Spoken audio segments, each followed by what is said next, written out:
que ya hemos dicho buenas tardes a todos, pero yo la repito otra vez.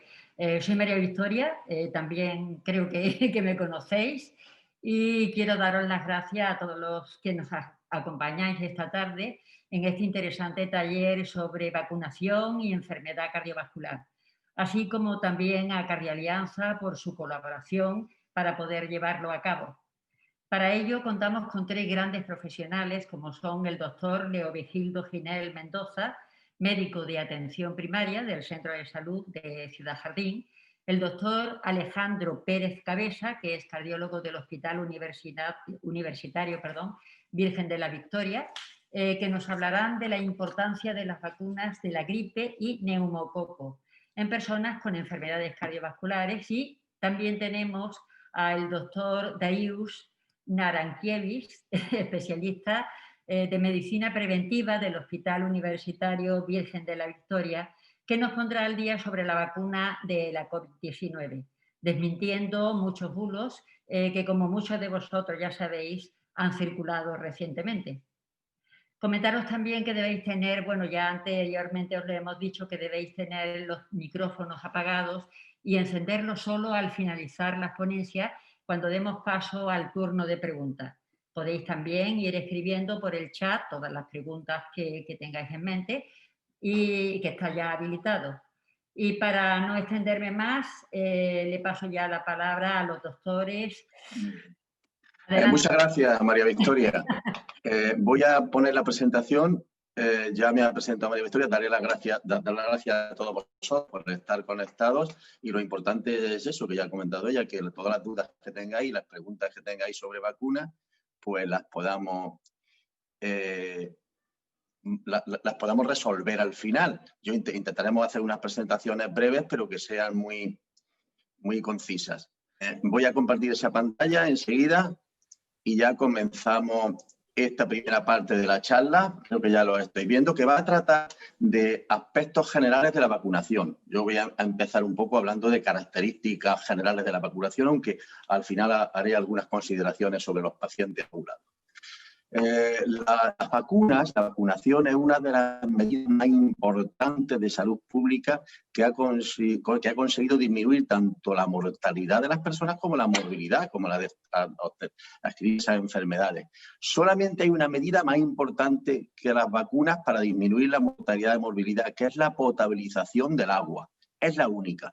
Incluso los antibióticos, desde que se descubrieron, no han sido tan importantes en disminuir la mortalidad como las propias vacunas. Se calcula que han salvado unos 1.500 millones de vidas y han conseguido ya erradicar enfermedades tan graves y tan importantes como era la viruela. Desde hace ya 40 años, se han cumplido este año, desde que está erradicada la viruela, gracias a esas campañas de vacunación que empezaron hace casi 200 años, empezaron esas vacunaciones. Está casi erradicada la poliomielitis, que ha sido una enfermedad terrible en los años 50 y 60, con graves secuelas en la población, y quedan muy pocos focos en el mundo. Todo ello desde que se ha ido poniendo la vacuna de manera sistemática a la población. Y otras enfermedades como el sarampión, el tétano, la difteria o la rubeola cada vez se ven menos. Y precisamente cuando se baja la guardia y se deja de vacunar a los niños, aparecen nuevos brotes posteriormente. Por eso es importante mantener las campañas de vacunación en esas enfermedades que, aunque en un principio pueden no ser graves, en algunas ocasiones se complican y que pueden llegar al resultado de muerte.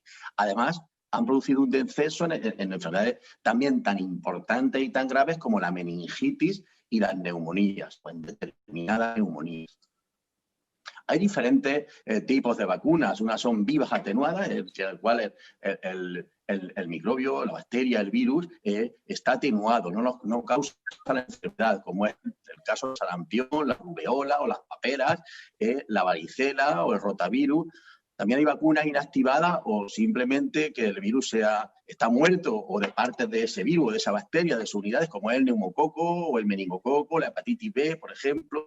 Vacunas de toxinas, de los oides, como es el tétano o la difteria. Y recientemente, tendremos ocasión de hablar posteriormente de ellas al final por el compañero, son las vacunas de ARN mensajero, que son las que están poniendo y se pondrán para el COVID-19. Hay diferentes vías de administración. La vía intramuscular profunda es una de las más utilizadas, por ejemplo, para las vacunas inactivadas, la subcutánea, que se utiliza en esa triple vírica que hemos hablado de sarampión, rubéola y papera, y en la varicela se utiliza esa vacuna debajo de la piel. La vía oral, en el rotavirus, en las fiebres tifoideas, y en el cólera, y la intranasal, por ejemplo, en una gripe que se pondrá en el futuro. Hay varias vías. El calendario que os he puesto en esta diapositiva es muy importante porque es el calendario del año 2020, que actualmente está vigente, para cómo se ponen las vacunas para las diferentes enfermedades en Andalucía. Tengo que deciros que hay un calendario base para toda España, pero luego cada comunidad autónoma ha decidido poner unas vacunas sí y otras no, aunque hay una obligatoria, y ha decidido financiar o pagar una serie de vacunas en unas comunidades sí y en otras. Un poco yo me voy a centrar exclusivamente en lo que nos atañe a nosotros, que es las vacunas en Andalucía. Y así están las vacunas, como he dicho antes, del tétano, de la difteria, de la tosferina, de la poliomielitis, de la hepatitis, de la hemófilus, del neumococo, del meningococo, la triple vírica, de sarampión, rubéola y papera, la varicela, el papiloma y la propia gripe.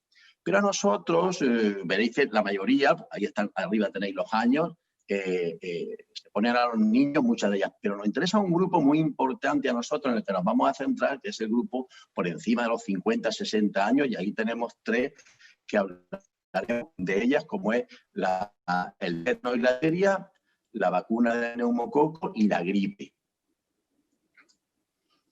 La vacuna de la difteria se administra una sola dosis en torno a los 65 años a las personas que ya tuvieron 5 dosis. Habéis visto en el calendario vacunal que se empieza a poner desde los niños.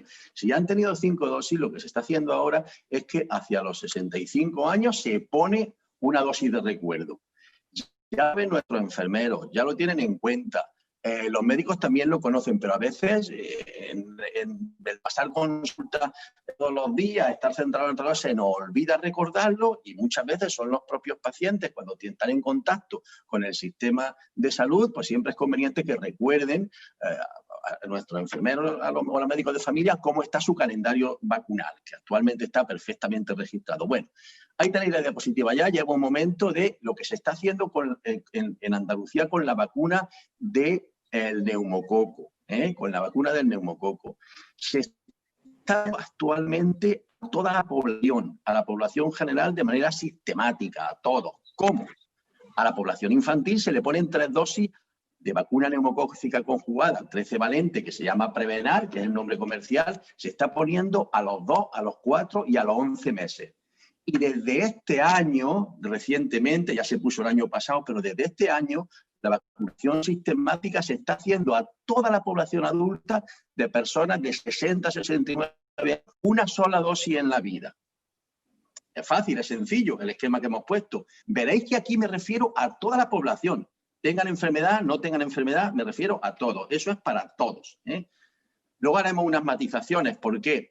Porque en determinados grupos de pacientes con más riesgo se les pone de otra forma, se les pone de otra manera, dependiendo del riesgo, y se le ponen incluso más vacunas para la neumonía que la que hemos estado hablando. Dependiendo de ese grupo, ahí tenéis todas las enfermedades, son muy diferentes, no las vamos a comentar todas, pero sí vamos a hablar de los que tienen un riesgo moderado de adquirir o de obtener una neumonía, que son las personas que en este caso es lo que atañe a los pacientes anticoagulados, que son las enfermedades cardiovasculares crónicas, excluida la hipertensión arterial. En esos tenemos que tener unas consideraciones especiales, y en eso no tenemos en cuenta la edad. Porque ya hemos dicho que al hecho de tener de 60 a 69 años hay que poner la vacuna también del Prevenar 13, del neumococo, aunque la persona esté sana.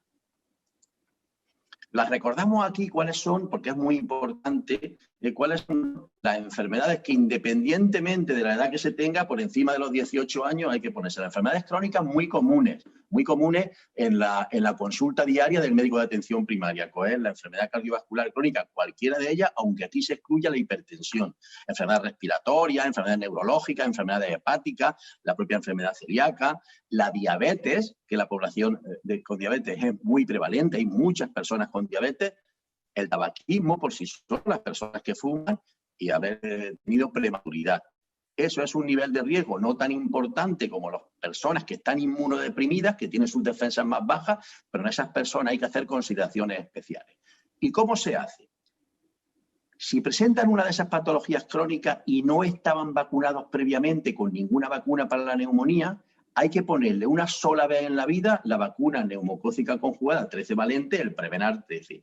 Pero si esos pacientes se ponían la vacuna que se ponía antes, que era la vacuna polisacárida de 23 serotipos, no quiero complicaros mucho con los nombres, si esa persona se la había puesto por cualquier otro motivo, la que se ponía antes, estos años atrás, si ha pasado un año, a las personas le ponemos también, a estas personas con patologías crónicas, le ponemos también la vacuna neumocócica conjugada 13 valente, Prevenar 13. Fijaos que esa vacuna se pone una sola vez en la vida y está perfectamente registrada en nuestra historia clínica, en el módulo de vacunas, y es muy sencillo acceder a ella. Incluso si alguno de ustedes tiene un certificado digital, puede acceder a través de Clic Salud y en uno de los apartados ve su historia clínica y puede ver cuál es su estado de vacunación.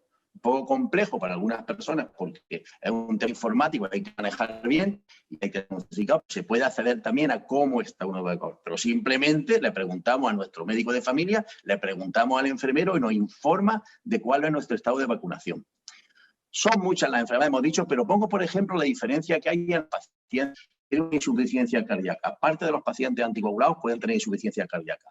Pues los pacientes con insuficiencia cardíaca mayores de 18 años tienen casi 13 veces más riesgo de que ingresen en el hospital por una neumonía. Y además, esos pacientes mayores de 18 años que tienen una insuficiencia cardíaca tienen 1,5 veces más riesgo de morir si tienen una neumonía adquirida en la comunidad, si adquieren una neumonía neumocócica. No es habitual que una persona con una edad, con unas enfermedades crónicas, tenga una sola enfermedad. Si tiene dos enfermedades, y consideramos la edad también como un factor de riesgo por encima de los 65 años, entonces hay que ponerle primero la vacuna conjugada de Prevenar y pasado un año la otra vacuna que se ponía antes, que es la vacuna de 23 serotipos, polisacárida, un poco nombre del libro.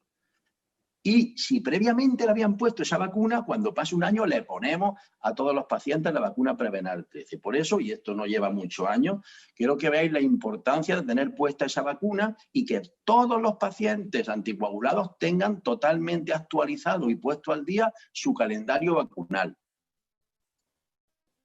Y en mi parte, para terminar ya mi parte, no quiero extenderme mucho, yo hago esta pregunta con relación a anticoagulados, con las vacunas en general. ¿Son seguras las vacunas en los pacientes anticoagulados? ¿Es seguro pincharle intramuscularmente para poner una vacuna? Hay muchos pacientes que tienen dudas, que tienen miedo a ponerse las vacunas, aunque muchos de vosotros habréis puesto, como veremos también, la vacuna de la gripe porque es obligatoria. Lo veremos ahora después.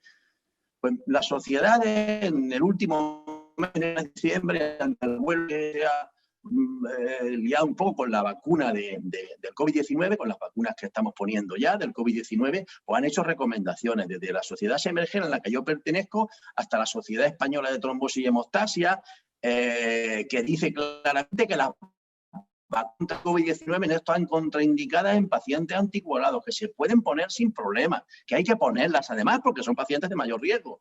Incluso la Federación de Asociaciones Científicas Médicas Españolas, hay 11 asociaciones que entre todas conjuntamente dan una nota muy reciente de hace menos de un mes en que recomiendan que se pongan esas vacunas a los pacientes anticoagulados.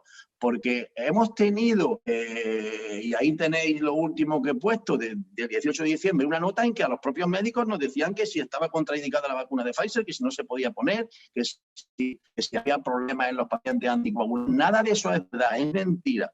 Hasta hace, y recientemente por ello, la propia Sociedad Española de Cardiología ha desmentido esa contraindicación de la vacuna contra el COVID-19 en pacientes anticoagulados.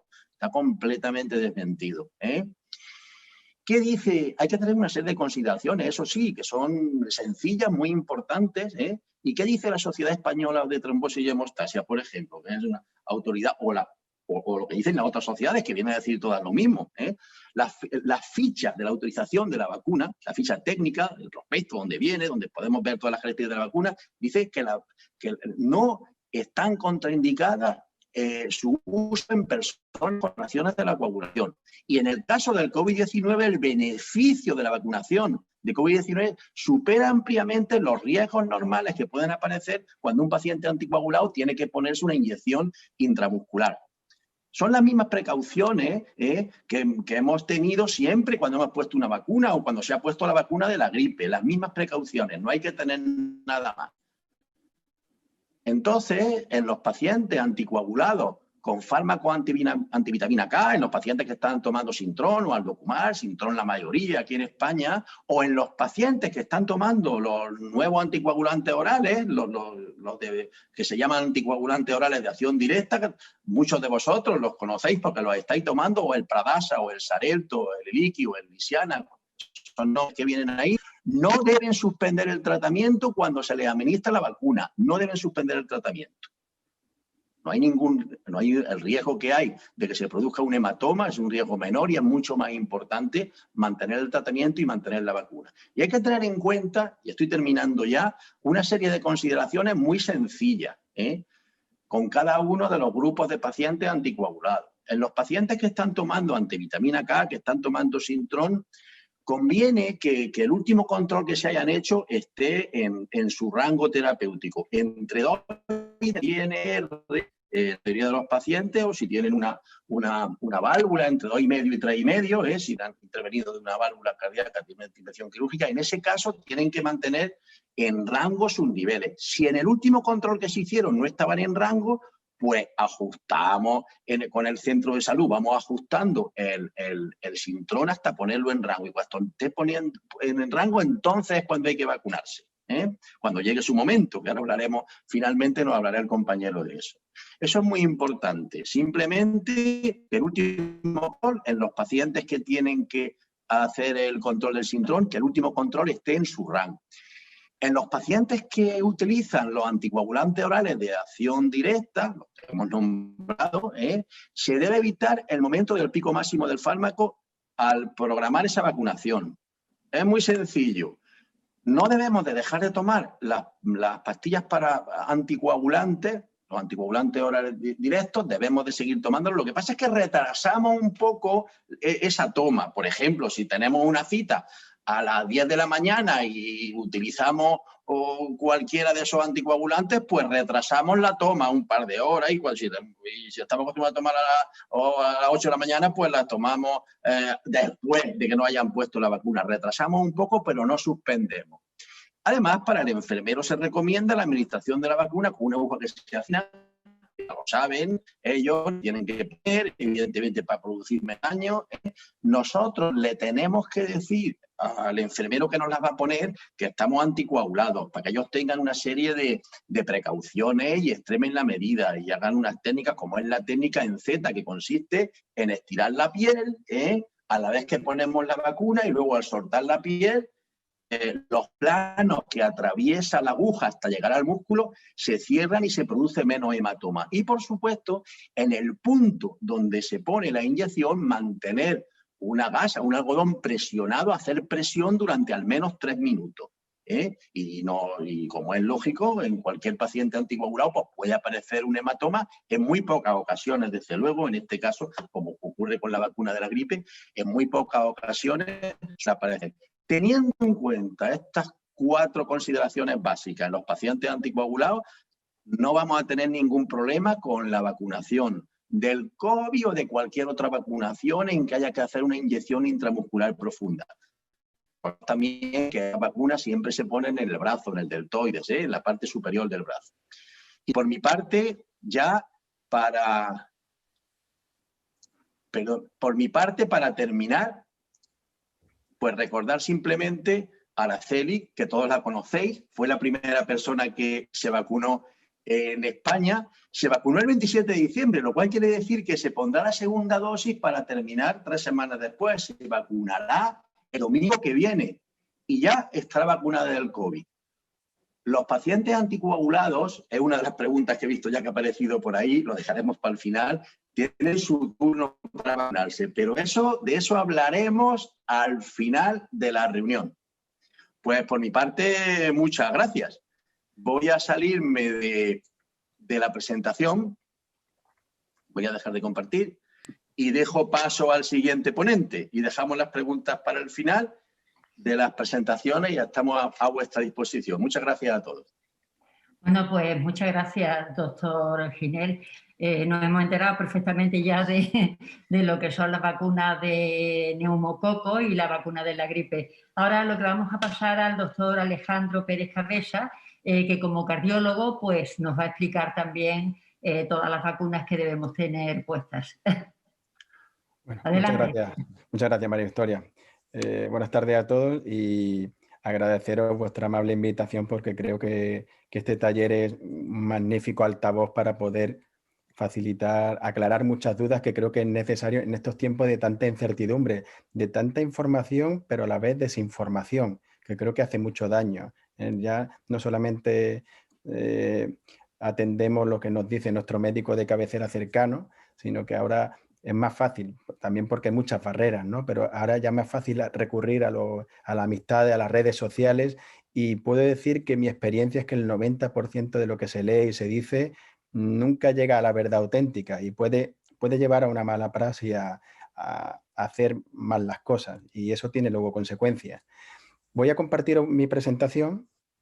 Creo que va a ser aquí. Que va a centrarse más en cuáles son las consecuencias de padecer una gripe o una enfermedad por neumococo. Espero que la estéis viendo. Voy a ver. Si me podéis... Sí, se ve perfectamente. Bueno, la primera diapositiva, sobre todo, podéis ver aquí a la izquierda el impacto que tiene un año normal de la gripe a nivel nacional. O sea, podemos ver que supone hasta 27.000 personas ingresadas por gripe al año, cerca de 28.000. De ellos, 1.800 acaban en la UCI, porque son pacientes críticos con un alto riesgo de mortalidad. Y al final, 3.900 personas fallecieron en la temporada 2019-2020 como consecuencia de alguna complicación de la gripe. Son cifras que son muy importantes. Claro, si la comparamos con la actual pandemia, el principal problema de salud que tenemos y la principal noticia que tenemos en los telediarios, que es el coronavirus, pues la verdad es que las cifras palidecen, ¿no? Porque si estáis viendo los casos hospitalizados por coronavirus, pues se multiplican por 10 casi. En los casos que ingresan en la UCI es que son 10 veces más. Y la mortalidad se multiplica casi por 15, porque se han registrado en el año 2020 más de 50.000 fallecimientos atribuidos al coronavirus, pero es que hay un exceso de mortalidad con respecto a otros años que ya se cuantifica en 71.000 personas, cerca de 71.000 personas, porque esta pandemia ha llevado a que el coronavirus produzca una alta letalidad, pero luego también a un problema de colapso del sistema sanitario que lleva a que personas crónicas pues no se les pueda atender adecuadamente. Y nosotros hemos sufrido de forma amarga ver cómo las plantas de cardiología en pleno confinamiento pues se vaciaron las plantas, dejaron de venir los pacientes. Y dejamos de ver el paciente que tenía que venir por su infarto o por su ictus en la planta de neurología, y no porque dejaran de enfermar, simplemente porque, por desgracia, tenían mucho miedo a venir al hospital y se quedaron en casa con las consecuencias tan funestas que eso pudo tener. Bueno, voy a pasar la diapositiva ahora. Y bueno, y hay una relación muy clara entre la mortalidad, entre la incidencia de picos de mortalidad por causa cardiovascular, por problemas de corazón, coincidiendo cada año con la temporada en la que hay pues, picos de mayor incidencia de gripe.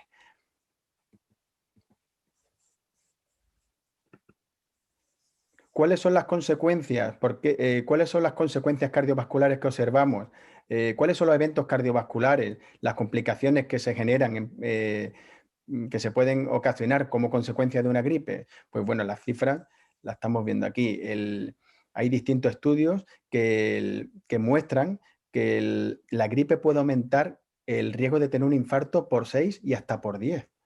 De sufrir un infarto o de sufrir un ictus, que son patologías trombóticas. Y podemos preguntarnos cómo un virus puede estar relacionado con una enfermedad trombótica. Bueno, antes podríamos pensar, bueno, pues esto es por el estrés de enfermar, que los pacientes se descompensan, pero ahora veremos que hay un mecanismo más intrínseco en la que el propio virus puede favorecer la trombosis. Y esto, pues, vuelvo al coronavirus. El coronavirus, como lo magnifica todo, pues lo hemos sufrido y hemos visto cómo las personas que enfermaban por coronavirus, pues tenían un mayor riesgo de tener trombosis venosa, embolias de pulmón, ictus, infartos. Y esto, pues, en menor escala, pues ya lo conocíamos de la gripe, pero no éramos tan conscientes. Lo que sí es cierto es que hay grandes, las plantas de cardiología todo el año y de medicina interna, pues se llenan de personas que se descompensan con la gripe y lo que sufren es una insuficiencia cardíaca, y muchas veces relacionada con una primera crisis o no de fibrilación auricular, que es una arritmia que muchos de vosotros seguramente conocéis porque es la principal causa en España de tomar anticoagulantes. Es una arritmia cardíaca, un trastorno del ritmo del corazón que se relaciona con la formación de trombos, y por eso hay que tomar anticoagulantes.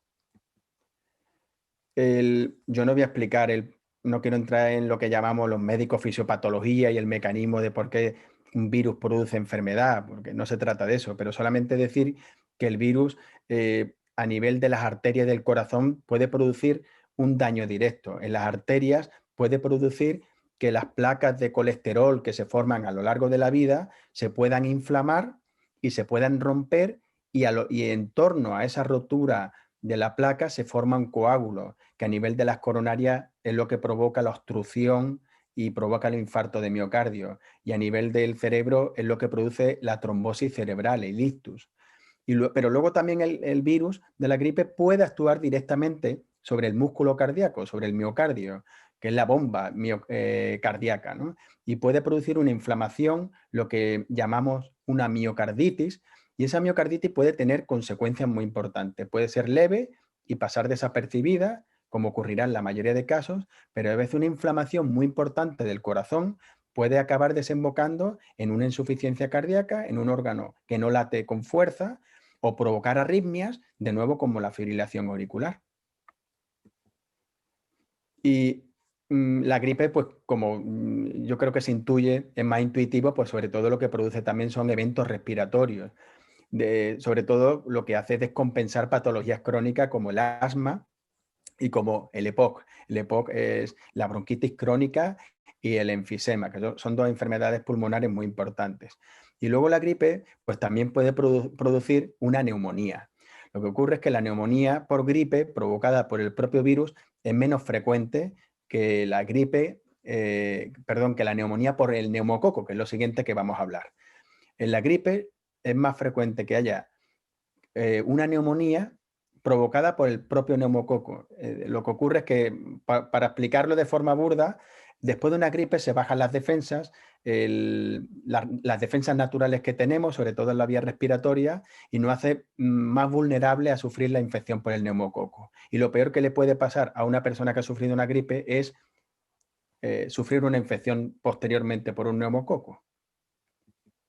No vamos a tratar sobre la fisiopatología de las vías respiratorias, pero ya para resumir un poco las complicaciones que puede dar, tanto respiratorias como cardiovasculares, que puede dar una gripe, pues aquí tenemos en cifras las causas de defunción en España provocadas por una complicación de la gripe. Y vemos que la principal complicación que acaba en fallecimiento en España, pues es el ictus. O sea, seguida a continuación de la insuficiencia cardíaca. Y lo siguiente sería el infarto agudo de miocardio. Dicho de otra manera, la mayoría de personas que fallecen por una gripe suele ser o porque han sufrido un ictus, o porque han sufrido una insuficiencia cardíaca, o porque han sufrido un infarto de miocardio. Y es muy importante, volviendo al tema que hemos tratado anteriormente, el doctor Ginés, que es que la vacuna reduce muchísimo ese riesgo. Fijaros que la vacuna de la gripe en concreto puede reducir un 26% el que las personas tengan que ingresar, los ingresos hospitalarios. Es decir, puede hacer que 1 de cada 4 se pueda evitar tener que acabar en el hospital. Y luego reduce un 40%, casi la mitad, los ingresos en UCI, o sea que los pacientes se ponen más malos. Y por último, puede reducir la mortalidad un 37%. O sea, es muy importante vacunarse de la gripe. Y un dato que se nos pasa por alto es que vacunar a una persona que tiene una enfermedad cardiovascular crónica, como un señor o una mujer que ha tenido un infarto, que tiene una insuficiencia cardíaca, etcétera, etcétera, pues el hecho de vacunarse produce una reducción del riesgo de tener un infarto en el futuro que está en torno al 15-45%. ¿Que eso es mucho o es poco? Es muchísimo. Y sobre todo para ponerlo en contexto, pues tan importante como dejar de fumar. Dicho de otra manera, una persona que ha sufrido un infarto, tiene una angina de pecho y tiene un stent, nosotros le hacemos muchísimo hincapié en que deje de fumar porque es la noche y el día para lo que vaya a ocurrir en el futuro, en los próximos años. Pero tan importante como eso es vacunarse de la gripe, porque la probabilidad de tener un infarto va a reducirse con la misma magnitud. Dejar de fumar es muy difícil, pero vacunarse es muy fácil. Entonces, esto es una herramienta que tenemos ahí en la que hay que trabajar. Y lo digo porque a lo largo de los años, pues hubo picos en los que conseguimos vacunar a la mayoría de la población en riesgo, en torno al 70% en el binomio 2005-2006. Sin embargo, hemos visto como a lo largo de los años, el porcentaje de población mayor de 65 años que debería de vacunarse, pues ha ido lentamente declinando. O sea, cada vez se nos olvida más el vacunarnos o no estamos haciendo bien la labor de informar a las personas para que se vacunen y entonces, bueno, pues la mitad de las personas quedan en riesgo por no haberse vacunado. Y ya para la segunda parte, más breve, es hablar del neumococo. El neumococo es una bacteria, no es un virus. Es es un microorganismo mucho más complejo. Son seres celulares, unicelulares, o sea, ya son células. Y el neumococo puede producir infecciones de distinto tipo. Puede producir desde una simple otitis, una inflamación del oído, que sería la patología más banal, aunque a veces se complica, hasta una meningitis y la inflamación de las meninges, que son digamos, las serosas, las vainas que recubren el cerebro, que es una enfermedad bastante grave y que puede dejar graves secuelas o incluso producir la muerte. Y especialmente son vulnerables los niños pequeños. Por eso el neumococo está dentro del calendario vacunal en niños pequeñitos, para evitar precisamente la meningitis del neumococo. Pero luego en adultos, la principal forma de expresarse la infección por neumococo es la neumonía, que es lo que veis aquí arriba en la radiografía. La neumonía por neumococo es la más frecuente. Es la causa más frecuente de neumonía, la infección por neumococo. Y una infección grave, porque tiene una alta tasa de poderse complicar, de dar otro tipo de problemas. Y no en vano, la mortalidad es altísima. 1 de cada 10 pacientes que ingresan por una infección por neumococo, por una neumonía, pues no sale del hospital o fallece en los primeros 30 días. Tiene una mortalidad muy alta. En Andalucía en concreto se estima que hay 2.000 muertes al año por neumonías por neumococo o por infección por neumococo. O sea que una infección es una patología frecuente, prevalente que llamamos nosotros, y con una alta tasa de complicaciones, pero que es prevenible porque tiene una vacuna. Y señalar, por dar cifra en España, pues en el año 2011 pues, hubo casi 11.000 ingresos por enfermedad por infección por neumococo, y la tasa de letalidad, pues antes dije 10%, pues en este estudio era del 8%, que hay una fluctuación entre el 8 y el 12, supone un alto coste a la arca del Estado. Hombre, 57 millones para el Estado español puede ser poco, pero esto son unas cuantas hipotecas, ¿eh? Y luego, sobre todo, señalar que el riesgo de tener una infección por neumococo, de tener más que una infección por neumococo, por acabar ingresado por una infección por neumococo, por una neumonía, no es la misma en todas las personas. Frente a un grupo que no tenga factores de riesgo, pues las personas que tengan factores de riesgo van a tener mucho más riesgo. Y en concreto, el grupo más mayoritario de personas que acaban ingresadas, pues son las personas con cardiopatías crónicas, las personas que tienen enfermedades cardíacas, en las cuales el riesgo se multiplica por 13. Eso ya lo ha dicho antes el doctor Ginés. O sea que entendemos que los pacientes con cardiopatía pues son una de las personas, uno de los grupos que tienen especial riesgo de sufrir complicaciones por esta infección y por lo tanto pues deberían de ser candidatos a vacunarse. En concreto, ¿qué es lo que ocurre cuando ingresamos por una neumonía por neumococo? Pues observamos lo siguiente, observamos que uno de cada tres acaba teniendo una complicación cardiovascular. La más frecuente es la insuficiencia cardíaca, que es una patología bastante grave, que modifica mucho el pronóstico de las personas. La siguiente complicación es la fibrilación auricular, que por otra parte puede provocar también insuficiencia cardíaca, pero también se relaciona con las trombosis. Y por último, también, y en una proporción no desdeñable, también hay un alto riesgo de que el paciente sufra un infarto de miocardio. Estamos viendo que uno de cada cinco complicaciones sería el infarto de miocardio. Por tanto, y luego el problema es que de este tercio de pacientes que acaban con complicaciones cardiovasculares, luego en los siguientes 30 días tienen una mayor mortalidad, tienen un mayor riesgo de no superar la enfermedad y acabar en defunción. El riesgo se puede multiplicar por 5. Bueno, aquí vemos de nuevo cuáles son las personas en riesgo de tener un ingreso por una neumonía o por neumococo, y vemos que entre ellos, por supuesto, pues se encuentran los cardiópatas, que nos dicen los pacientes con enfermedad cardiovascular, que suena mejor, ¿no? Porque ponernos adjetivo a las personas por tener enfermedades, pues tampoco es correcto. Tener enfermedad cardiovascular, pues supone tener una cardiopatía coronaria, una insuficiencia cardíaca previa, un ictus previo, también ser diabético. La diabetes es casi ya un equivalente de tener enfermedad cardiovascular. También el tabaquismo y un grupo de riesgo, pues ya hemos visto que los 60 años ya se están vacunando, porque un grupo de riesgo son los 65 años o más, porque las personas a partir de cierta edad, el sistema inmunitario, por desgracia, pues también va envejeciendo y nos vuelve más frágiles y más vulnerables frente a la infección. No voy a entrar en estudios, pero bueno, que sepáis que hay ensayos clínicos de envergadura que avalan la eficacia de las vacunas. En concreto, la vacuna del neumococo, la Prevenar, que es la que ya se está utilizando de manera universal, pues en este ensayo clínico incluyó a 85.000 pacientes. Por ponerlo un poco en perspectiva, en los estudios que se han hecho ahora de coronavirus, se han incluido en los ensayos clínicos en torno a 30.000 pacientes. O sea, aquí pues se han incluido casi 3 veces más.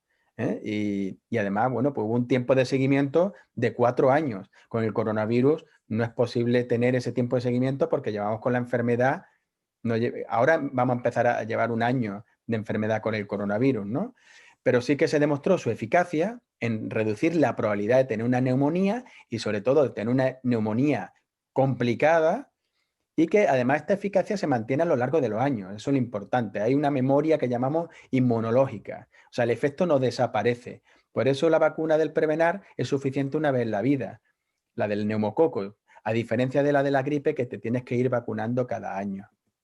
Y luego, por último, ya en la última diapositiva, pues decir que la vacuna del neumococo no solamente ha demostrado reducir la probabilidad de tener una infección por neumococo, sino indirectamente también reducir la probabilidad de tener un síndrome coronario agudo. Dicho de otra manera, de tener un infarto o una angina de pecho inestable. O sea que también nos da una protección cardiovascular añadida.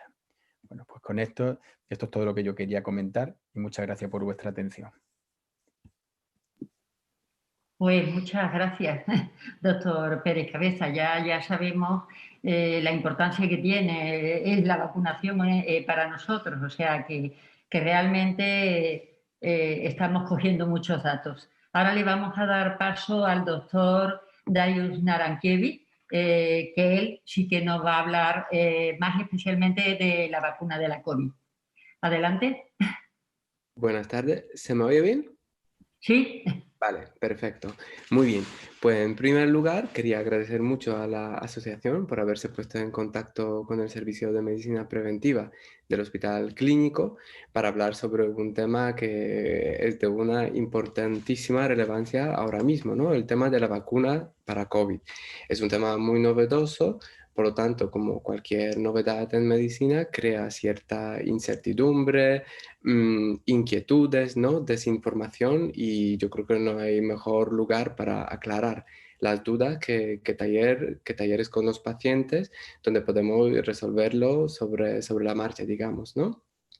Y bueno, cuando hablamos con María Victoria, hablamos sobre las noticias en prensa, ¿no? Cuando hablaban por teléfono, cuando nos conocimos, que hablaban de que, claro, las personas que sufren algún trastorno de coagulación o reciben tratamiento anticoagulante no deberían recibir la vacuna de coronavirus. ¿Por qué? Porque la vacunación eh, se realiza a través de una inyección intramuscular, y los periódicos decían de que este tipo de inyecciones están contraindicadas en las personas que reciben tratamiento anticoagulante, ¿no? Por lo tanto, bueno, yo en esta presentación me voy a centrar un poco sobre algunos mitos y sobre verdades en cuanto a la vacuna del COVID. La primera cosa, pues cuando empezamos con la pandemia de coronavirus, ¿no? Todos estábamos deseando y lo estábamos reclamando que llegue por fin la vacuna, que queremos la vacuna, que con la vacuna va a terminar la pandemia, etcétera, ¿no? Pero claro, cuando en diciembre ya teníamos la vacuna, ya se inició la vacunación, mm, había personas que decían, bueno, ¿y cómo puede ser de que ahora tenemos una vacuna en un periodo de tiempo de menos de un año, cuando normalmente el proceso de desarrollo, de comercialización de vacunas duraba más tiempo, ¿no? Duraba 3, 4 o a veces más tiempo? Bueno, detrás de todo esto hay, digamos, tres explicaciones. Por un lado, cuando se realiza investigación para poner en marcha producción de algunos de los medicamentos, la primera parte es la parte de la investigación clínica. Y en cuanto en las vacunas para el COVID, este proceso se aceleró. ¿Por qué? Porque las fases, que normalmente son varias fases que suceden una tras la otra, en este caso se estaban realizando de una forma paralela, pero con mucho mayor, si pueden ver ustedes aquí, con mucho mayor número de voluntarios. Por lo tanto, tenemos datos más seguros, los datos más robustos. Por otro lado, en una situación habitual, una vez concluida el proceso de investigación clínica, se realiza la evaluación. La evaluación por las agencias que se dedican a la evaluación de los medicamentos, que en cuanto a en la Unión Europea es la Agencia Europea de Medicamentos. En cuanto a la vacunación del COVID, empezó a realizarse mientras que se estaba realizando la investigación clínica. ¿Por qué? Porque este proceso de evaluación se estaba realizando de una forma muy dinámica, muy activa, evaluando cada uno de los, digamos, resultados que iba saliendo, ¿no? Por lo tanto, de esta manera pudo, digamos, también ahorrarse el tiempo. Y finalmente, normalmente las empresas farmacéuticas no inician la producción a gran escala una vez que no hayan recibido la evaluación positiva por parte de las agencias, ¿no? Pero en cuanto a la vacunación de COVID, al haber tanta demanda y por otro lado también al tener, digamos, ya contratos firmados con muchos de los países, las farmacéuticas disponían de suficiente cantidad de recursos, de dinero, para iniciar una, digamos, producción a riesgo, sin tener todavía la evaluación por parte de la agencia. Ellos ya iniciaron la producción de la vacuna. Porque claro, obviamente, esto fue... Disculpa un segundo, Darius. No se está viendo la presentación. No, no me digas. Sí. ¿No has compartido el...? A ver, segundillo. ¿Ahora se ve? Ahora, perfecto. Bueno, pero bueno, pues ya está. Pues la situación habitual es la situación de arriba, ¿no? Y la situación en COVID es la situación de abajo. En gran resumen, el proceso de investigación clínica ha durado menos tiempo, el proceso de evaluación por parte de la Agencia de Evaluación de Medicamentos se inició antes y la producción de la vacuna se inició también antes, ¿no? Por lo tanto, en un periodo de tiempo mucho más corto, ya tenemos la vacuna disponible, que son las vacunas que tienen la misma garantía, digamos, de seguridad. ¿Y ahora qué pasa? Una vez concluido este proceso, se inicia, digamos, una fase de farmacovigilancia, una parte que realizan las mismas empresas farmacéuticas durante los próximos dos años, seguirán, digamos, vigilando lo que está ocurriendo con sus productos, pero por otro lado, durante, digamos, la vida activa de cualquier fármaco, se realiza una vigilancia de posibles efectos secundarios que pudiera tener. Tres cosas sobre las vacunas, porque esto es otro de los asuntos que creó, digamos, inquietudes, ¿no? Porque cuando empezamos con la vacuna para COVID, la que tenemos ahora mismo, son las vacunas con ARN mensajero. Algunas personas se preguntaban, bueno, me están inyectando material genético del virus, por lo tanto, bueno, voy a tener el material genético del virus dentro de mi material genético que tengo en mi cuerpo, ¿no? ¿Qué pasará? Si lo puedo luego pasar a mis niños, etcétera. Nada de esto. El material genético que se inyecta del virus es un trocito muy pequeñito y es un trocito que codifica una de las proteínas del virus. Y una vez codificada esta proteína, el material genético en un periodo de tiempo de 24 horas, digamos, está barrido de nuestro cuerpo. El sistema de limpieza que tenemos en las células se ocupa de la destrucción de este material genético. Por lo tanto, no hay manera de que se incorpore en nuestro material que tenemos en el cuerpo, ¿no? Y las vacunas que utilizan este mecanismo que tenemos disponible ahora mismo son las vacunas de Pfizer y vacunas de Moderna.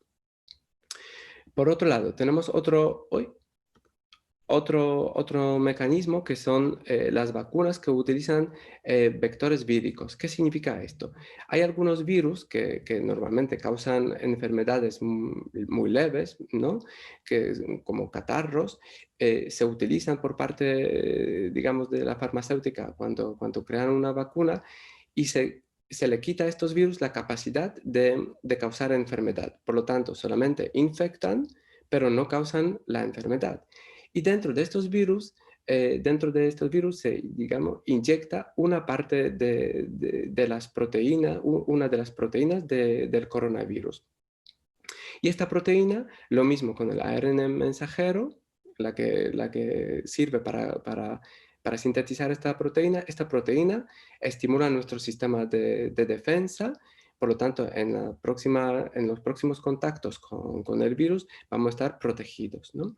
Y esta vacuna, ya también hay una vacuna comercializada que se está utilizando en el Reino Unido que utiliza precisamente este mecanismo. Hay otros mecanismos de otras vacunas que hay en marcha o los estudios que están en marcha que utilizan los virus inactivados, los virus muertos. Y también las vacunas que se basan en las proteínas, que directamente se inyecta una de las proteínas del virus. Pues bien, ahora, tal como he dicho, tenemos en España, en la Unión Europea, dos vacunas comercializadas, la vacuna de Pfizer y la vacuna de Moderna.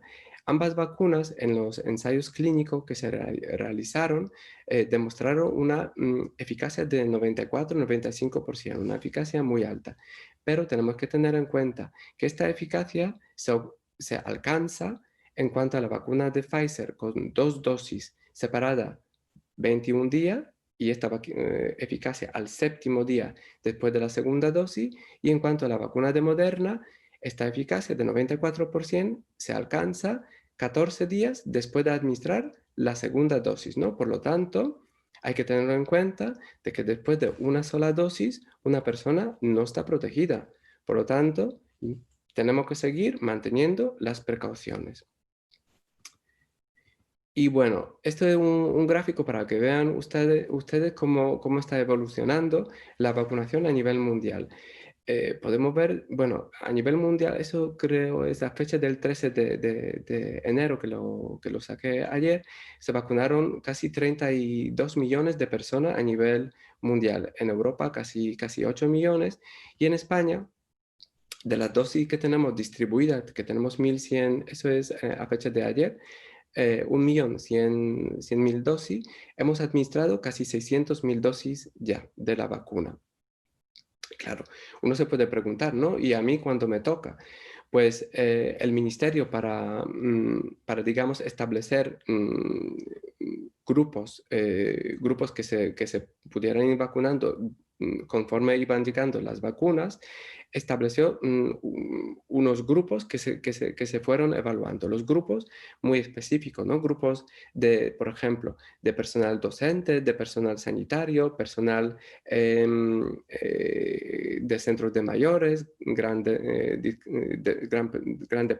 dependientes, personas con condiciones de riesgo, embarazada, persona mayor de 65 años, etc.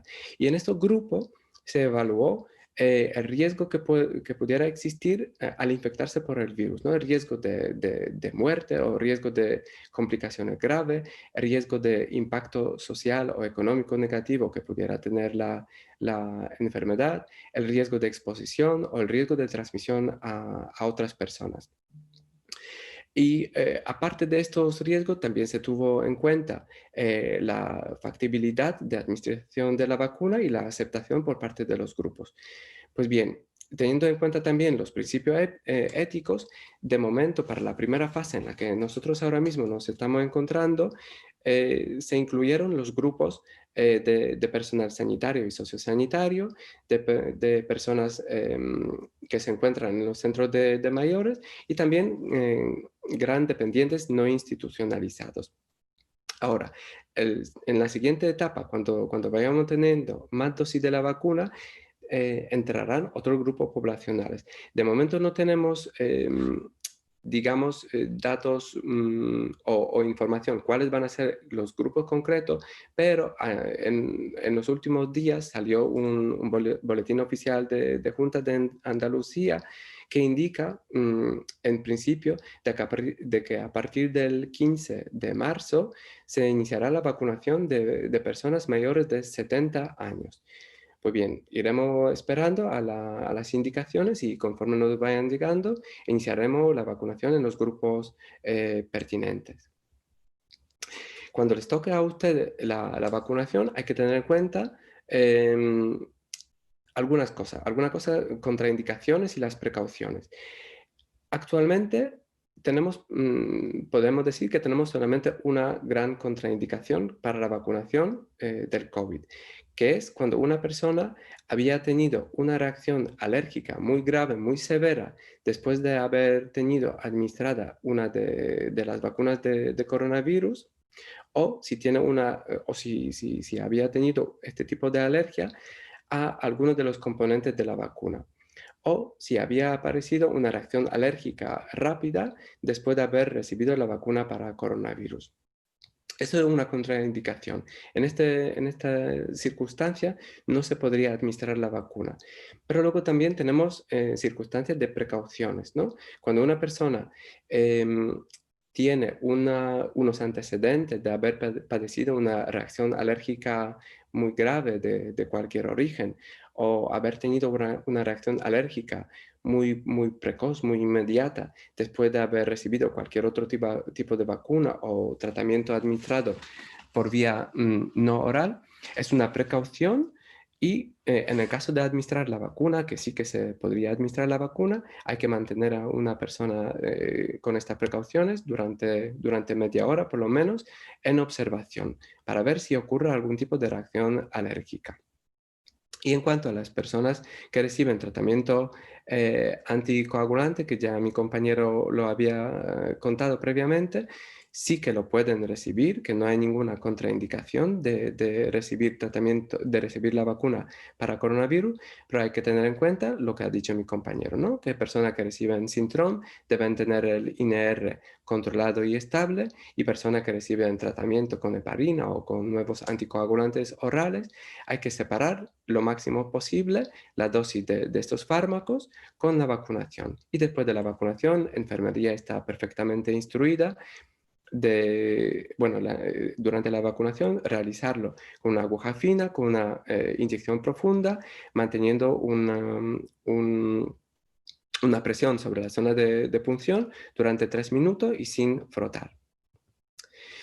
¿Qué puede esperar una persona después de la vacunación? Pues como cualquier otro medicamento, como incluso paracetamol, es lo que puede ocurrir de que aparezca algún tipo de reacción adversa, ¿no? Y en cuanto a las vacunas de coronavirus, sí que se han descrito reacciones adversas. Las reacciones adversas, prácticamente la inmensa mayoría que se han descrito son reacciones locales, que es dolor en la zona de punción, puede haber una limitación de la movilidad del brazo, puede aparecer enrojecimiento en la zona de punción, y por otro lado pueden aparecer también unas reacciones en el resto del cuerpo que pueden asemejarse a un cuadro que normalmente se dice un cuadro pseudogripal que aparece, por ejemplo, cuando una persona también se vacuna contra la gripe, que consiste en dolor de la cabeza, dolor de los músculos, de los huesos,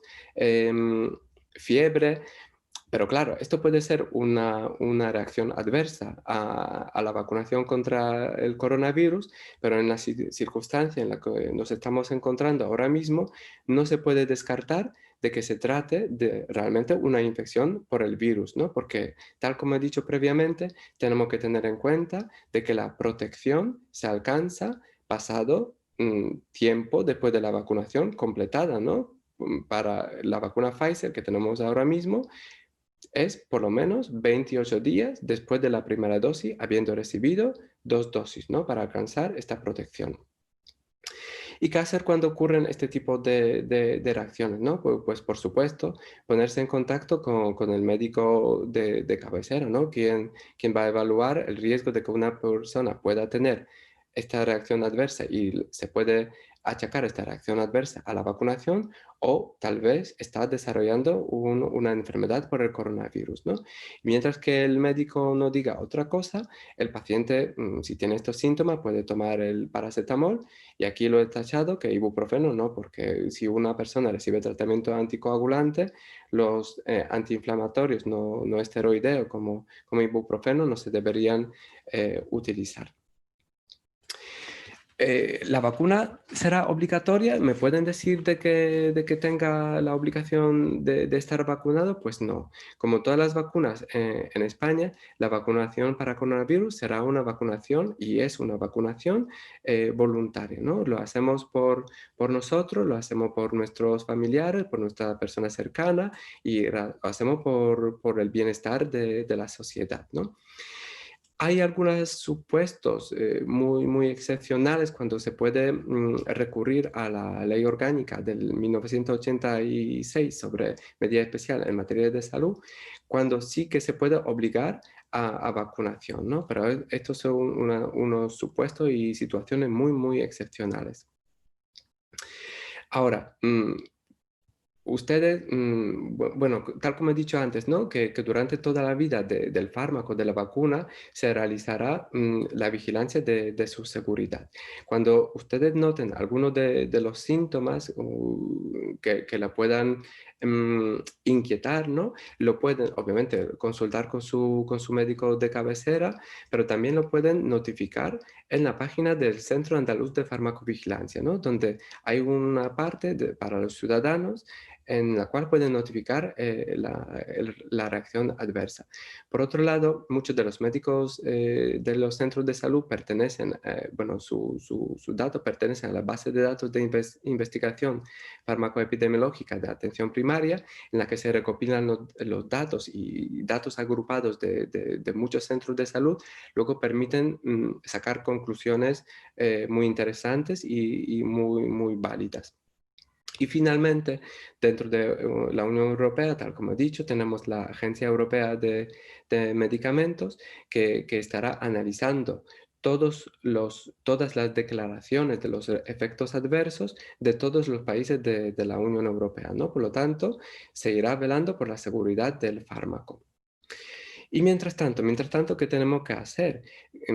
Tal como he dicho, la situación en la que ahora mismo nos estamos encontrando nos obliga de que sigamos utilizando las precauciones que son el uso de la mascarilla, un uso adecuado de la mascarilla, ¿no? La mascarilla debería estar puesta por encima de la nariz, nunca por debajo de la nariz, ¿no? La mascarilla debería estar limpia, hay que cambiarla frecuentemente. Por otro lado, tenemos que mantener una distancia física, realizar la higiene de mano con la solución hidroalcohólica o con agua y con jabón, evitar tocarse ojos, nariz, boca y finalmente realizar una higiene respiratoria cuando tosemos, cuando estornudamos, hacerlo dentro del codo, al codo, ¿no? Tapándose la boca con el codo o utilizando un pañuelo desechable. Y si tienen ustedes alguna duda después del taller que no se hayan resuelta, en la página del ministerio, bajo esta dirección, hay muchas de las preguntas que se han planteado con las respuestas y que le pueden servir también de ayuda, ¿no? Nada, muchas gracias por la atención. Aquí estoy yo con mi compañera de trabajo que me está administrando la vacuna del COVID. Y nada, aquí estoy después de la vacunación. Ya se ve que no le ha pasado absolutamente nada. Muchísimas gracias, doctor Narankevi. Nos ha aclarado desde luego muchos mitos de los que están circulando y que para nosotros pues era bastante importante porque con la patología que tenemos, la verdad es que algunas veces teníamos miedo. Ahora han estado interesantes, por supuesto, las 3 ponencias. Ahora vamos a pasar a todas las preguntas que nos han hecho nuestros socios. Bien, pues vamos a comenzar por las de haciendo referencia a la gripe y neumococo, ¿vale? Esta sería para el doctor Ginel. José Luis Nava nos traslada, ¿desde qué edad sería recomendable realmente poner la vacuna de la gripe? Voy a abrir el micrófono, lo tenía cerrado. La edad, a partir de los 6 años se puede poner la vacuna de la gripe. Lo que pasa es que en los niños, aunque se puede poner la vacuna de la gripe, la recomendamos solamente cuando presentan patologías crónicas. Por ejemplo, un niño asmático, que es muy frecuente, en esos casos recomendamos la vacuna de la gripe. Se puede poner a partir de los 2 años en ese tipo de pacientes. De acuerdo. Luego, para el doctor Pérez Cabeza, nos pregunta Pilar Sabater, ¿cómo se puede reducir el impacto de la gripe en el riesgo cardiovascular? Vacunándose. Y además, bueno, claro, obviamente tenemos una herramienta que es la prevención, que es la vacuna, que es lo que ocurre, que es lo que hasta ahora ha diferenciado la pandemia del coronavirus frente a la gripe, ¿no? Yo creo que el coronavirus, aunque pueda ser más letal o quizá tener una mayor contagiosidad, no lo sé, pero probablemente a partir del año que viene y el siguiente, cuando ya la vacuna se implante, y probablemente haya que vacunarse periódicamente, porque el virus querrá mutar, pues probablemente se convierta en una gripe más, el coronavirus. Es decir, que la principal medida sería la vacunación. Y luego también hemos visto este año cómo hay menos gripe también, a pesar de que no hay una mayor tasa de vacunación que otros años. ¿Y eso por qué? Porque estamos llevando de forma escrupulosa las recomendaciones de lavarse las manos, del el distanciamiento social, de ventilar los espacios cerrados y, por desgracia, tener que utilizar las mascarillas, ¿no? Que eso es algo que espero que sea provisional. Entonces, cuando todas estas cosas funcionan bien, no solamente previenen el coronavirus, sino que también pues, previenen el resto de infecciones que son respiratorias. A mí una de las cosas que más me ha dolido en consulta es no poder dar la mano. Y de hecho tardé tiempo en no saber qué hacer. Ni los pacientes que ya me conocían, pues el codo, la mano, el puño, al final, bueno, pues a todos se acostumbra uno. Y ahora llega un momento en que es lo contrario. Cuando te ofrecen la mano, bueno, pues la doy, por supuesto que la doy, pero inmediatamente le doy el gel hidroalcohólico para que se la limpie. Pero bueno, yo creo que eso contesta la pregunta. Sí. Luego Ana Mari Soler nos traslada, yo creo que esta pregunta ha sido ya contestada por el doctor Giner. ¿Cómo debe tener el INR una persona anticoagulada para poder vacunarse? Pues debe de estar en rango. En el rango más común, más normal, entre 2 y 3, en ese rango se puede vacunar. Cuando va subiendo el INR y es cada vez más alto, el único problema que hay es que hay más riesgo de que esa punción se le produzca un hematoma. Es solamente eso, no hay más. O sea, hay una serie de estudios hechos con relación a eso, no por la vacuna del COVID, sino con relación a las otras vacunas, fundamentalmente la de la gripe, que todos los pacientes con problemas cardiovasculares deben de vacunarse de la gripe todos los años, en el que no hay mayor problema por vacunarse de la gripe. Entonces, contestando y concretando la pregunta, que el INR esté en rango. Si está muy alto, pues espera uno a que la enfermería de nuevo le haga un control del INR hasta que esté dentro del rango y en ese momento puede vacunarse. Y una matización con respecto a la pregunta anterior, que no lo hemos dicho porque estamos hablando con pacientes anticoagulados, también puede haber embarazadas que tienen que estar por algún motivo anticoaguladas. En las embarazadas deben de vacunarse de la gripe. Por 2 motivos, porque se protegen ellas y sus anticuerpos van a proteger al niño. Y porque la gripe multiplica por 8 las complicaciones en la embarazada, tanto para ella misma como en la mortalidad y en las complicaciones del feto. Es decir, que las embarazadas, en el periodo en que se hace la campaña de vacunación, se tienen que vacunar. Estén en el periodo del embarazo que estén, deben de vacunarse las embarazadas. Ese matiz no entraba dentro, en principio, de la charla, pero ya que se una pregunta antes con los niños ya embarazados y eso, quiero hacerlo resaltar aquí también. Vale, muchas gracias. Luego Silvia Gómez Santaolalla, yo creo que esta pregunta la puede contestar tanto el doctor Giner como Pérez Cabeza. Una persona anticoagulada con trombosis bilateral de pulmón, que le pusieron la del neumococo en 2014 y en 2020 la de Prevenar, ¿sería recomendable que se pusiera neumococo 23 actualmente? En la guía andaluza o en la instrucción de la Junta de Andalucía no está indicado repetir la vacuna de 23 serotipos, la vacuna polisacárida. Solamente está indicado en pacientes con una inmunodeficiencia. En los pacientes inmunodeprimidos, que el del listado que hemos sacado antes del primer grupo, es el único grupo en que el paciente 5 años después de ponerse la vacuna polisacárida de 23 serotipos, en ese caso a los 5 años debe ponerse una dosis de recuerdo de la vacuna de 23 serotipos. Ya hemos dicho que la vacuna de Prevenar 13, la vacuna de 13 serotipos conjugada, se pone una sola vez en la vida. En adultos, en niños se pone 3 veces. Vale, pues yo le voy a hacer una pregunta al doctor Darius, y es que, ¿qué mensaje le daría a las personas que no quieren vacunarse hasta ver los efectos que tienen en los demás?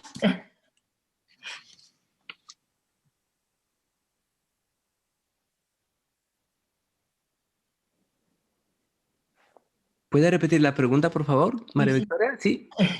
¿Qué consejo le daría a las personas que actualmente no quieren vacunarse hasta ver qué efecto la vacuna tiene en las demás personas? ¿Qué consejo le daría?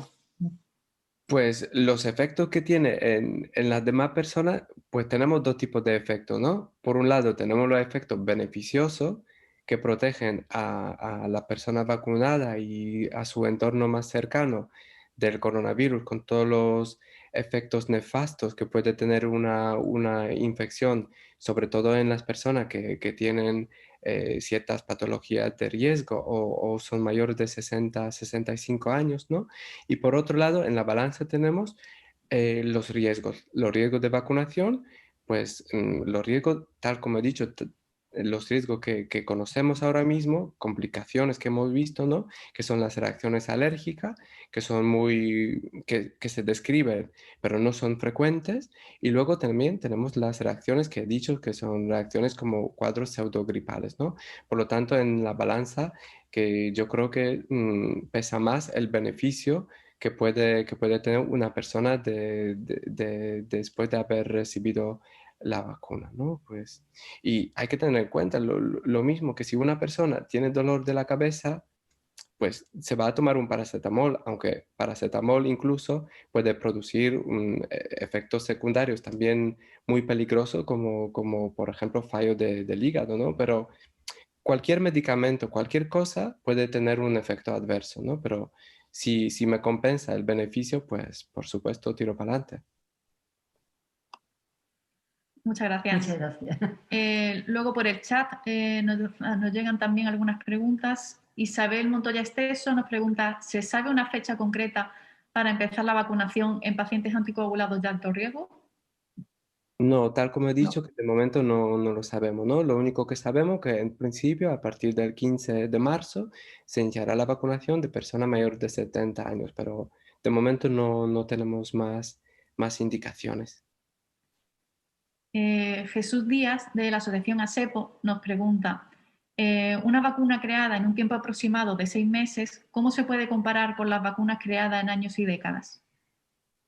Pues tal como he dicho, ¿no? En la primera diapositiva, aunque no se ha visto bien la diapositiva, ¿no? Que el proceso de fabricación de la vacuna seguía, digamos, los mismos estándares, ¿no? Pero había diferencias de que había mucho más voluntarios que participaron en los ensayos. Por otro lado, la evaluación por parte de la agencia medicamentosa no se realizó una vez concluida la fase de investigación, ¿no? Que si no se realizaba de una forma continua, por lo tanto, se también ahorraba el tiempo. Y finalmente la producción de la vacuna ya estaba lista antes de la evaluación final de la agencia, ¿no? Y normalmente lo que ocurre es que primero se realiza todo el proceso de investigación, luego todo el proceso de evaluación y luego la fabricación de la vacuna, ¿no? Por lo tanto,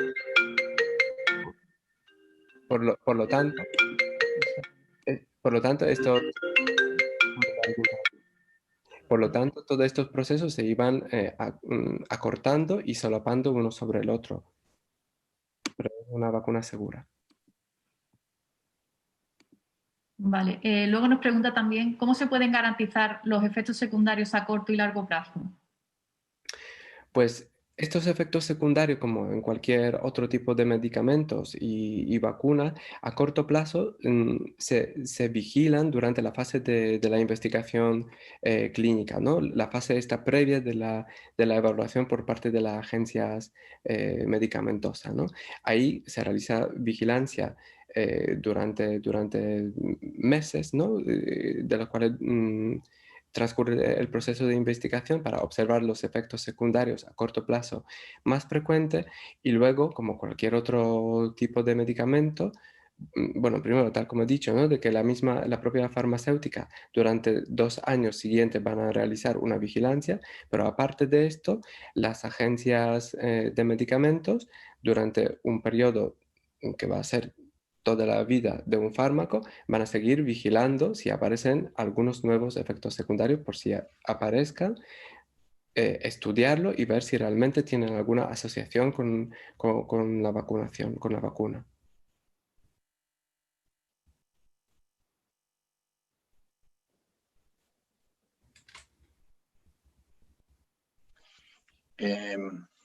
El micrófono. Ahora. Gracias. Comentaba que Jesús Díaz nos trasladó otra pregunta y de hecho nos pone un artículo donde comenta que hay 70 sanitarios alemanes que han rechazado ponerse la vacuna. ¿A qué se puede deber? ¿A qué se puede deber? Pues cada uno es libre, ¿no? A nadie se le puede obligar, por lo menos nosotros no obligamos a nadie a ponerse la vacuna, ¿no? Por supuesto es muy importante la información. Cuando no hay una buena información, cuando hay desinformación, bulos circulando, obviamente hay mayor miedo a la vacunación y hay personas que lo rechazan. Habría que ver por qué estas personas lo rechazaron, en qué se en qué se basó la decisión y por supuesto informar y como en todos los casos de la persona cuando no quieren vacunarse, ¿no? Ver qué hay detrás, porque siempre hay algo detrás y poco a poco y viendo cómo una persona puede vacunarse o puede querer vacunarse. Yo aquí me gustaría decir algo más, si te parece, Dario. Realmente el porcentaje de sanitarios que se vacunan cada año no es excesivamente alto, es decir, hay mucho que mejorar. En concreto, digo con la gripe, yo creo que los porcentajes están en torno a 1/3, es decir, que se podría mejorar mucho más. Yo recuerdo un año que se vacunó todo el mundo, que fue el año de la epidemia de gripe A de hace 11 años, pero bueno, quizá ahí no había tanto miedo a la vacuna, porque ya era una vacuna de gripe, ¿no? Que no era una vacuna nueva.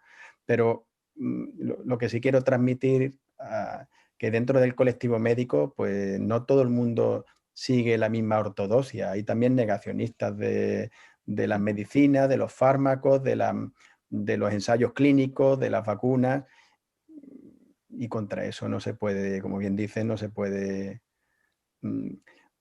luchar, ¿no? Muchas gracias, Alejandro. Isabel Montoya nos pregunta también, si soy muy alérgica a la penicilina, ¿puedo ponerme la vacuna del COVID? Por supuesto, se la puede poner. Eso iba a contestar. Yo es que tengo pacientes que me han preguntado eso en las últimas semanas como 10 veces. Y entonces no hay ningún inconveniente en, siendo alérgico a la penicilina, ponerse la vacuna. No sé si el doctor nos puede decir algo más al respecto. No es una contraindicación, lo único que he dicho, que es una precaución, ¿no? Nosotros, de hecho, en el hospital hemos vacunado a personas que tienen antecedentes de reacciones alérgicas a diferentes fármacos y lo que hacemos es que durante media hora observamos a la persona, ¿no? Que se queda con nosotros y la vigilamos. Y en caso de que empezara con cualquier dato sugestivo de una reacción alérgica, ya procederíamos a la actuación. Se pueden vacunar.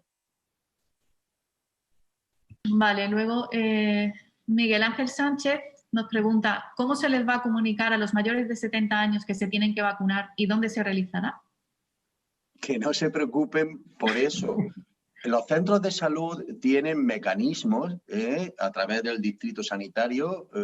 Para cada uno de ustedes está fichado, digamos.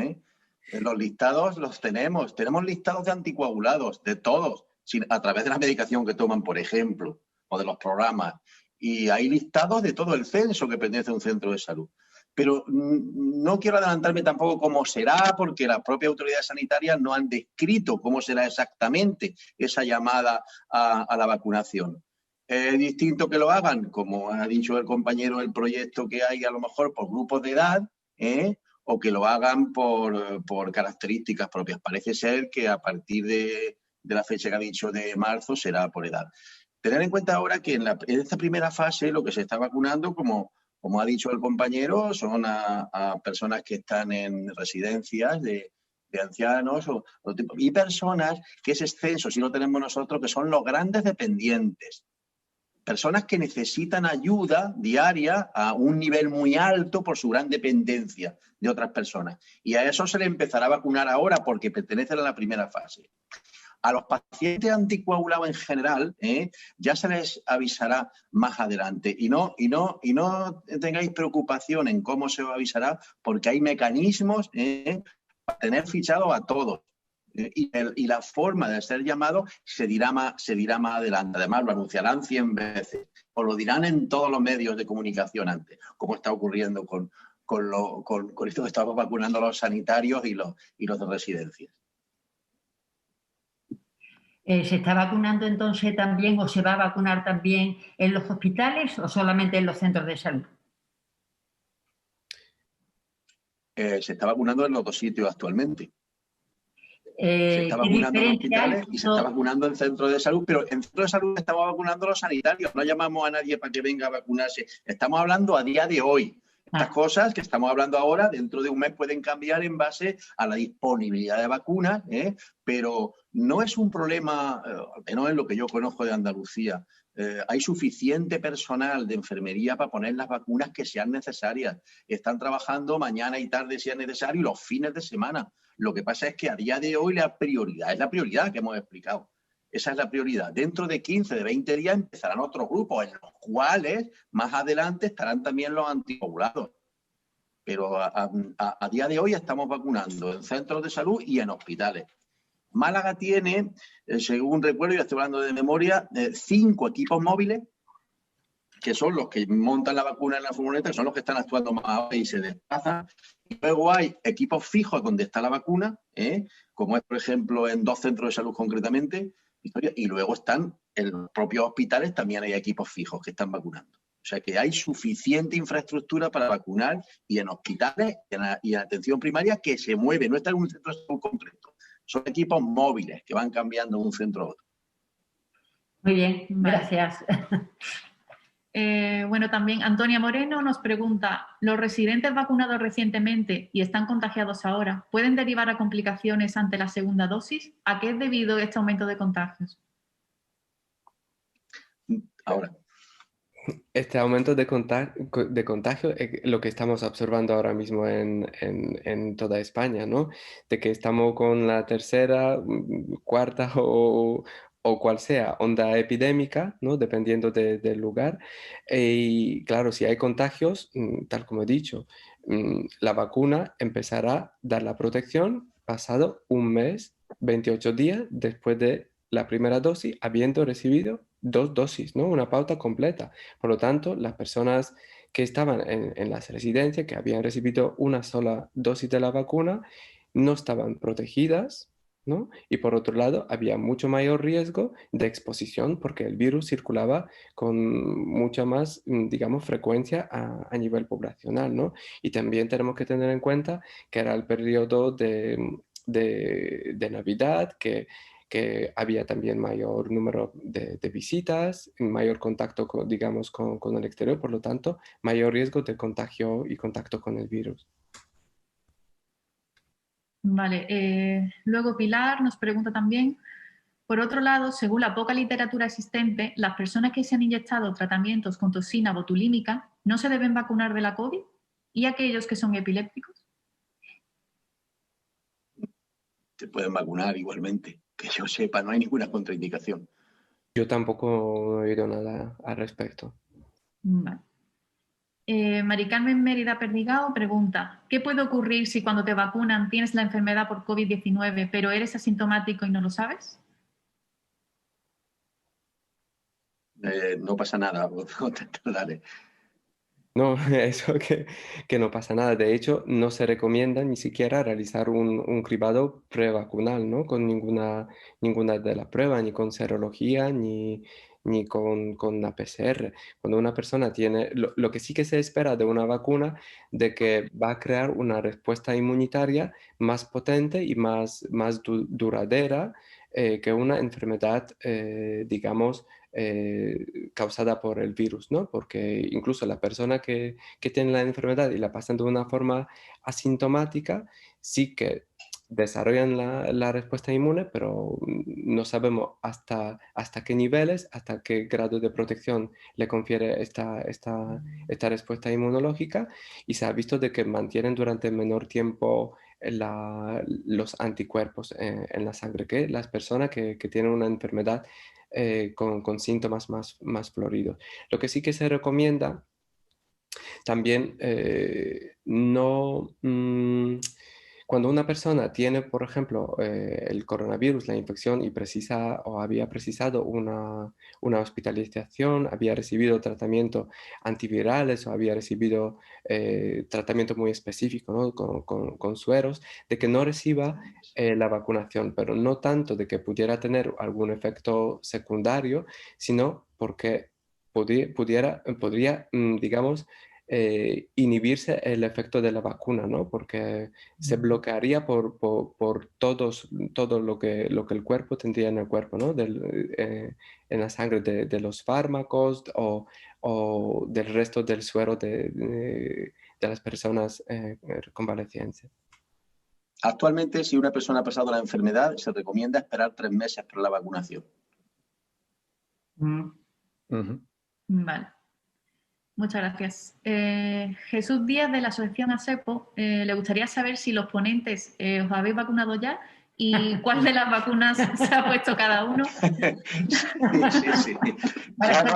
Yo me he vacunado ya y me he puesto la única que hasta ahora se está poniendo. Próximamente se pondrá la de Moderna, pero yo creo que, al salvo que Alejandro, no hemos puesto la vacuna de Pfizer, ¿no?